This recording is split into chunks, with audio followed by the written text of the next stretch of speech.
सर्वप्रथम वरिष्ठांचे खूप खूप धन्यवाद की त्यांनी जो माझ्यावर विश्वास ठेवला आणि अधिकृत उमेदवार म्हणून मला आज त्यांनी घोषित केलेला आहे।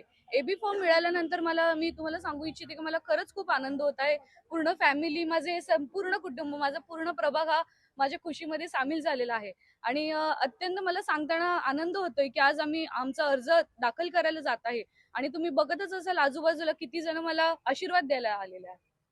मी प्रभाग क्रमांक 23 ब इथून मी उमेदवारीचा अर्ज दाखल करत आहे। त्याचप्रमाणे सर्वात मोठा जो मुद्दा आहे रिडेव्हलपमेंटचा, तो सुद्धा आम्ही मार्गी लावणार आहोत। हा सर्वात मोठा आत्ताच्या घडीचा सर्वात मोठा मुद्दा आहे आणि त्याचप्रमाणे शिक्षण संस्थेवर सुद्धा मी काम करणार आहे। प्रथमतः मी आभार मानतो ते नामदार महाराष्ट्र राज्याचे उपमुख्यमंत्री एकनाथ शिंदे साहेब, एक सामान्य कार्यकर्त्याच्या मुलीला आज तिकीट देऊन मन भरून येते।